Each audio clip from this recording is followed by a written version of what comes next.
Menabung uang memiskinkanmu. Sebenarnya menabung bukan sebuah hal yang baru didengar oleh semua telinga orang Indonesia. Menabung adalah sebuah kebiasaan yang sudah membudaya mulai dari orang Indonesia dilahirkan.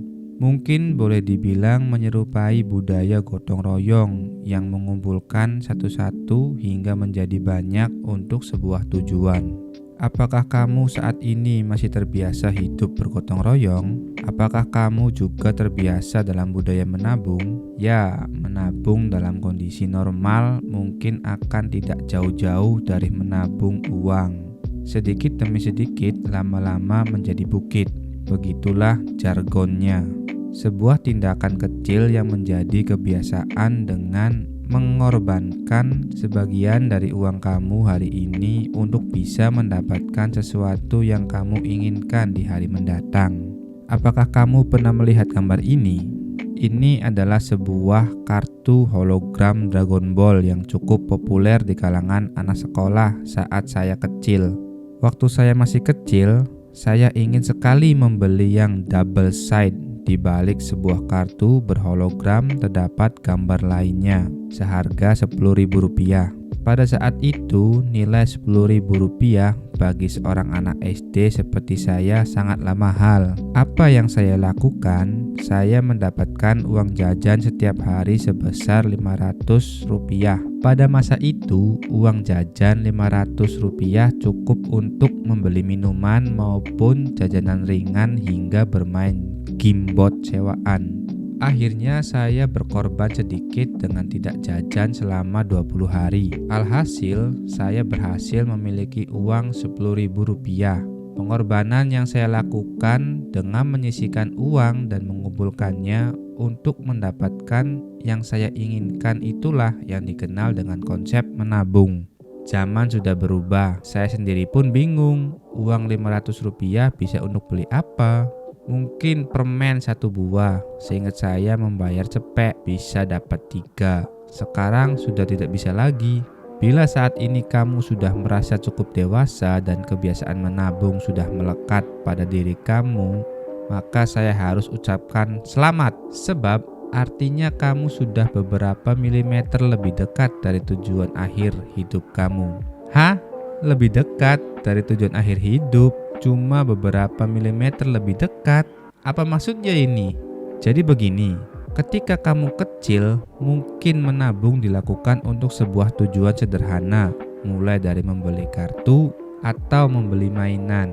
Lalu ketika agak besar sedikit, mulai menabung untuk pacar kamu. Lebih besar lagi, kamu menabung untuk calon istri kamu. Kemudian menabung untuk biaya pernikahan.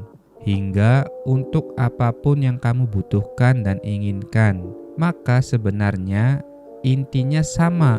Apa itu? Simpan lalu kumpulkan, lalu raihlah impian atau tujuan kamu. Benar nggak? Pada setiap level usia, kamu memiliki tujuan menabung berbeda-beda. Semakin hari, sadar atau tidak, tujuan dari tabungan kamu semakin besar. Tidak mungkin kan hadiah bagi calon pacar kamu disamakan dengan hadiah bagi calon istri ataupun suami kamu. Bila dulu cukup dengan coklat dan permen, bisa jadi saat ini kalung emas, berlian, atau bahkan sebuah pulau. Intinya semakin kamu tua, maksudnya dewasa, apa yang kamu simpan, kumpulkan, dan raih akan semakin besar. Banyak orang menyepakati tujuan dari setiap orang hidup adalah untuk berkecukupan. Benar?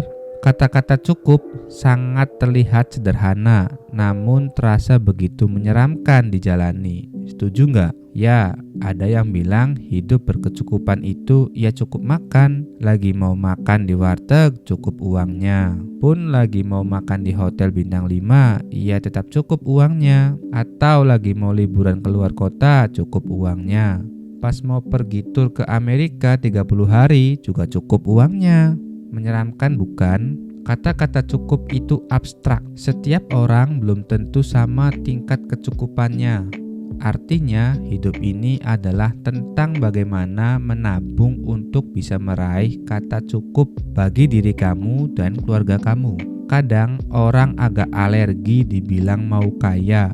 Kesannya mereka tak mau kelihatan kaya, melainkan kelihatan cukup. Menurut saya sih, mengaku saja kalau kamu kaya dan berkecukupan. Tak ada salahnya ini. So, saya pakai kata kaya saja ya. Apakah kaya dengan menabung uang yang kamu miliki bisa benar-benar membuat kamu kaya? Ternyata uang kamu memiskinkan kamu. Like dan subscribe dulu guys, biar gak susah cari channel ini. Saya bertanya kepada kamu, maukah kamu saya bayar pakai kertas? Kertas apa dulu nih? Ya pokoknya kertas, misalnya kertas koran. Ya tidak mau lah. Kok gak mau? Kok kamu mau dibayar pakai uang dari kertas? Loh, ya itu beda dong, kan uang. Tapi kok tahu kertas dari uang itu ada harganya? Ya iya, ada dong. Buktinya bisa dipakai untuk beli sesuatu. Tapi kenapa uang kertas yang kita miliki nggak bisa dipakai ke semua negara di dunia? Ya karena di negara tersebut tidak kenal dengan uang tersebut. Aha, tiba-tiba kamu menyadari, bisa aja kalau kamu pergi dari Indonesia, lalu katakanlah ke Eropa, lalu kamu di sana hanya memiliki uang rupiah, maka sebanyak apapun kamu membawa uang rupiah, tetap aja tiba-tiba kamu menjadi miskin. Loh, iya dong, kamu kesulitan membeli karena nggak ada orang yang mau menerima uang kamu. Berarti tiba-tiba kamu jadi orang yang tidak memiliki uang, padahal kamu punya uang. Bener nggak? Penjelasan ini akan berlangsung panjang dan bisa jadi nanti ada yang meneriaki dengan kapitalis dan lain sebagainya. Oleh karena itu, sebelumnya saya ingin sampaikan beberapa poin yang membuat saya dengan terpaksa menyadarkan kamu dengan sistem keuangan yang berlaku saat ini dan membuat kamu menjadi korban yang sama dengan saya bila mempertahankan diri dengan sistem menabung. Jadi, uang kertas yang kita gunakan saat ini adalah bagian dari evolusi dan revolusi dari penggunaan alat tukar zaman dahulu yang disebut dengan emas. Iya, emas yang dijuluki logam mulia merupakan benda berharga. Terlebih dengan jumlahnya yang terbatas di dunia, membuatnya menjadi langka dan dipergunakan sebagai alat tukar. Masalahnya, membawa emas bukan sebuah perkara mudah. Emas memiliki ukuran yang kecil, tetapi beratnya minta ampun. Akhirnya ditukarlah menjadi kertas, di mana emasnya dititipkan pada pengrajin emas. Inilah asal mula penggunaan media kertas untuk transaksi. Disinilah juga awal masalah baru yang menyebabkan uang kertas yang kita gunakan menjadi lemah. Bayangkan aja, bila kita buat satu rumus sederhana, satu lembar kertas sama dengan 1 kilo emas. Saat ini yang bisa menerbitkan kertas tersebut adalah bank sentral. Lalu di suatu waktu bank sentral butuh uang, namun tidak punya uang. Emasnya tidak ditambah menjadi 2 kilo, melainkan mencetak satu lembar kertas lagi. Lalu apa dampaknya? Jelas aja bahwa kini nilai lembar kertas melemah karena 1 kilo emas yang tadinya hanya 1 lembar kertas kini menjadi 2 lembar kertas. Lalu mengapa kamu mau dibayar oleh kertas? Ya karena ada negaranya sebagai penjamin. Di sisi lain, ini adalah ancaman yang patut disadari. Uang kertas kamu ternyata bisa mengalami penurunan nilai. Sekarang menjadi masuk akal kenapa 100 perak rupiah saya dulu setara 3 buah permen. Sedangkan saat ini 1 permen baru bisa setara dengan 500 rupiah. Uang saya tidak mampu mendapatkan barang yang sama, diakibatkan nilai uang yang mengalami penurunan. Jadi bila kamu menyimpan uang atau menabungkan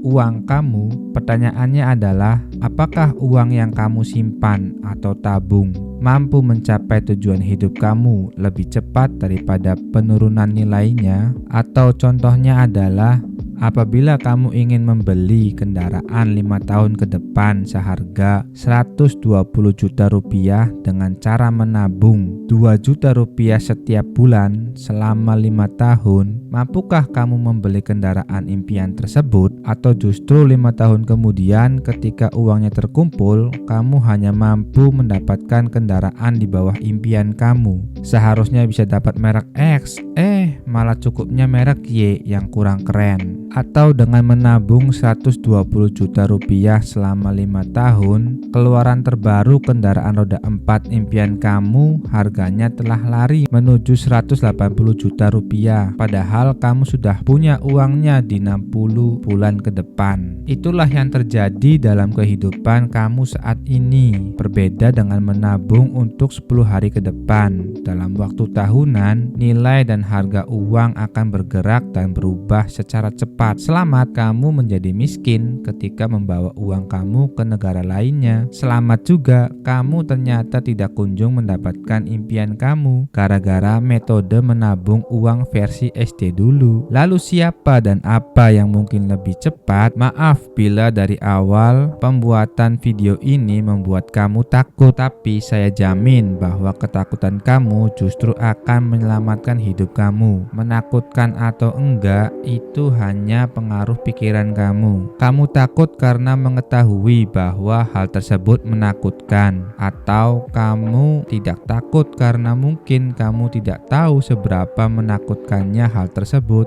Ya enggak? Enough berbasa-basi, sekarang mari dijawab serius bila faktanya nilai uang akan terus menurun dalam jangka waktu panjang, sehingga tabungan kita tidak bisa digunakan untuk mewujudkan impian kita. Lantas, apakah ada hal superior yang bisa kita lakukan? Ya, jawabannya adalah membuat uang berlari lebih cepat dari penurunannya. Nah ini namanya bikin video. Kalau bikin video itu enak banget, menjalaninya kan nggak semudah itu. Dasar motivator.